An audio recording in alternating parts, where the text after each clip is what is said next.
মঙ্গলবার ত্রিপুরা জল বোর্ডের অধীনে মাস্টারপাড়ায় বিভিন্ন প্রকল্পের শিলান্যাস অনুষ্ঠানে পৌরোহিত্য করেন মুখ্যমন্ত্রী ডাক্তার মানিক সাহা। এদিন মোট 22,55,00,000 টাকার বিভিন্ন প্রকল্পের আনুষ্ঠানিক ভিত্তিপ্রস্তর স্থাপন করেন মুখ্যমন্ত্রী ডাক্তার মানিক সাহা।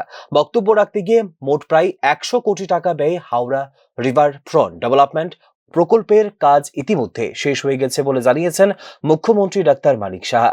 কিছুদিনের মধ্যেই তার উদ্বোধন করা হবে বলেও জানিয়েছেন মুখ্যমন্ত্রী।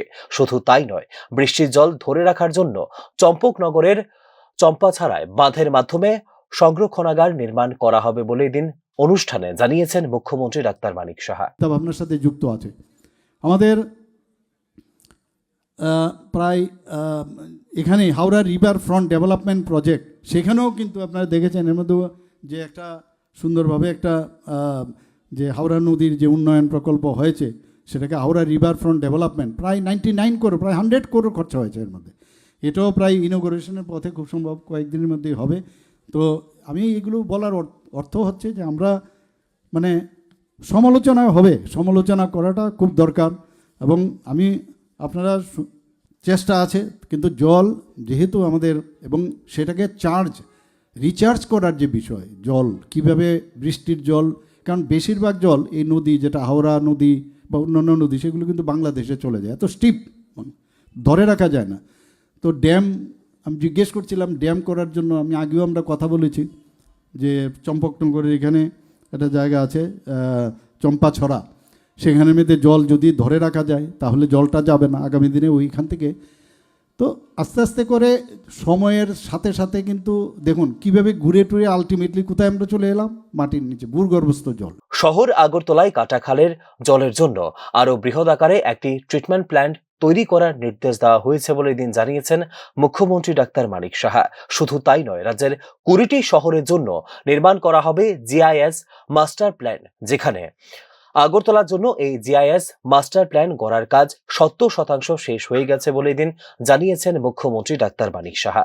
সময়ে আওয়ামী লীগের থেকে যারা আমার সাথে অনেক মিনিস্টার দেখা করেছিলেন, আমাদের এখান থেকে যে এই কাটাখাল এবং এই যে কালাপানিয়ার যে জল যায় বা এই আখাউড়ার যে জলটা যায়, তাদের ওখানে কিন্তু স্কিন ডিজিজ হচ্ছে, মানে সমস্ত আখাউড়া এরিয়া ফটো নিয়ে এসে আমাকে দেখাচ্ছিল যে আমাদের জলটা, তো ওনারা বলছিলেন যে এটা আপনারা যদি ট্রিটমেন্ট করে না পাঠান তাহলে আমাদের খুব সমস্যা হচ্ছে।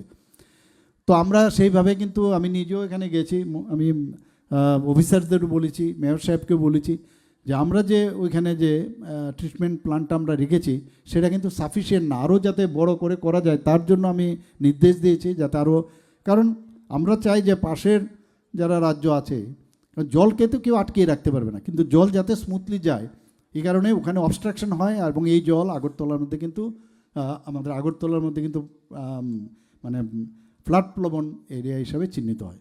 তো আমরা এই কাজগুলো আমরা করছি। এখানে master plan is very important. Master plan ছাড়া এই আগুছালো কাজ হবে।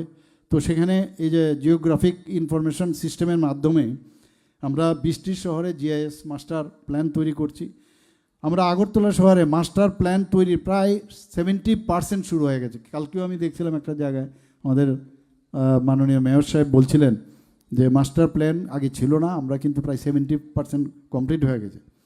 2025-26 অর্থ বছরে আমরা 2.0 এর অধীনে কমলপুরে নতুন পাইপলাইনের জন্য দরপত্র সহ পাইপলাইন সম্প্রসারণ, কলেজ জেলায় 1.5 MGD প্ল্যান্টের মতো নতুন সারফেস ওয়াটার শোধনাগার নির্মাণ, আমরা 2.0 প্রকল্পে তেলিয়ামুড়া, জিরানিয়া, সোনামুড়া এবং সাবরুমে বেশ কয়েকটি জল সরবরাহ প্রকল্প বাস্তবায়নের লক্ষ্যমাত্রা ধার্য করেছে জল বোর্ড।